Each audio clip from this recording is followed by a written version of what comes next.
Join us on Patreon and become part of our journey to uncover history's untold stories. Your support helps us create in-depth content, bring hidden narratives to life, and keep history alive for everyone.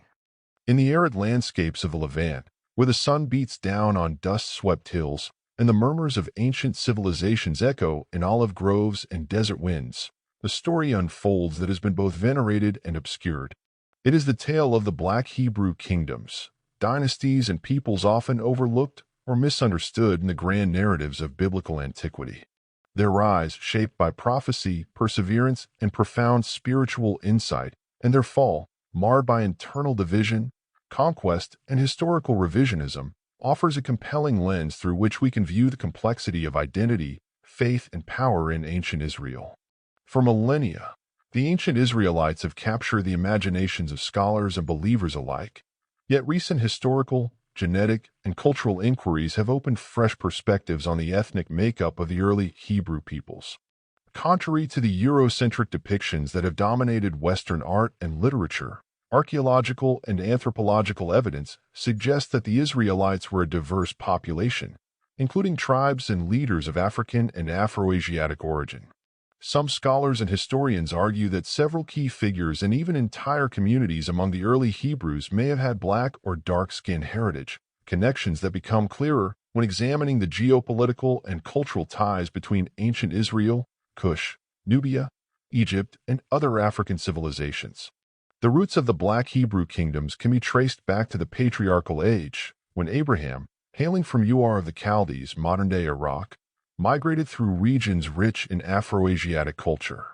His descendants, particularly through Jacob, renamed Israel, would later become the 12 tribes that formed the backbone of ancient Israelite identity. Within this early confederation, there were likely intermarriages and alliances with African populations.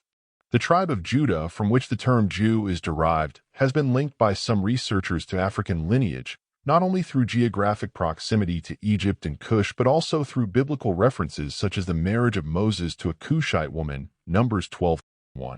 During the United Monarchy under Saul, David, and Solomon, the influence of African alliances and cultural exchanges reached a zenith. King Solomon's interactions with the Queen of Sheba, believed by many to be of African descent, possibly Ethiopian, suggests deep diplomatic and possibly matrimonial ties between Israel and African kingdoms. The Ethiopian tradition holds that their queen bore Solomon a son, Menelik, who would become a foundational figure in Ethiopian royalty and, by some accounts, carry with him the Ark of the Covenant. This historical memory persists in Ethiopian Christianity and Judaic tradition, further strengthening the hypothesis of African Israelite dynastic convergence. As the Israelite kingdom fractured into the northern kingdom of Israel and the southern kingdom of Judah after Solomon's death, so too did the narratives surrounding the Black Hebrews diverge. The northern kingdom, often characterized by political instability and idolatry in biblical texts, fell to the Assyrians in 722 BCE.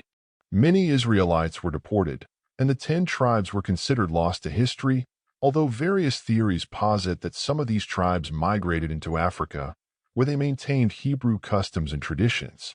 Several African communities, such as the Igbo of Nigeria and the Lemba of southern Africa, have long claimed Israelite descent. Recent genetic studies have shown that the Lemba, in particular, carry DNA markers consistent with Kohanim, Jewish priestly lineages, adding a compelling scientific dimension to their oral histories. Meanwhile, the kingdom of Judah endured for over a century longer, until its conquest by the Babylonians in 586 BCE. Yet within Judah, especially in regions like Tekoa and the Negev, there are populations that bore physical and cultural similarities to Cushite and other African peoples.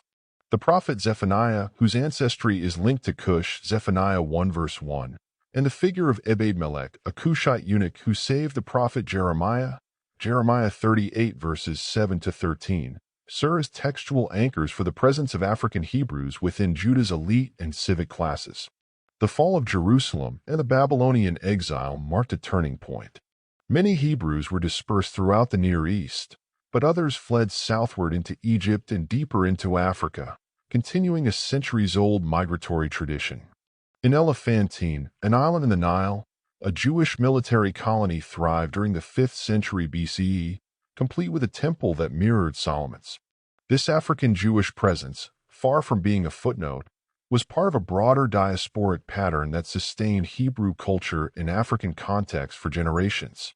As Hellenistic and later Roman forces came to dominate the Levant, the identities of these African Hebrews became more fragmented. Some assimilated, others were enslaved or displaced, and over time, their stories were marginalized in dominant historical narratives. The destruction of the Second Temple in 70 CE further accelerated this process, dispersing Jewish communities far and wide, including deeper into the African continent. The rise of Rabbinic Judaism and later European scholarly dominance in biblical studies often downplayed or erased the African dimensions of early Hebrew history. Yet, the legacy of the Black Hebrew kingdoms did not vanish. In the Middle Ages and into the modern era, various African and Afro-diasporic communities preserved Hebrew traditions, dietary laws, liturgical music, and sacred texts.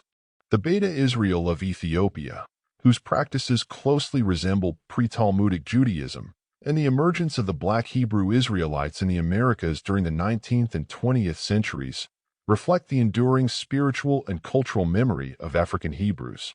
These groups, while varied in theology and practice, share a profound conviction that the children of Israel once thrived not just in the hills of Judea, but also in the highlands of Ethiopia, the rivers of Nubia, and the savannas of sub-Saharan Africa.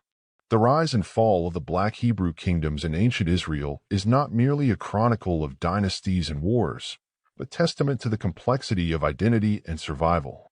It is a story of interwoven heritages, diasporas, and divine promise, one that challenges conventional histories and compels us to reconsider the ethnic and geographical boundaries of the ancient world.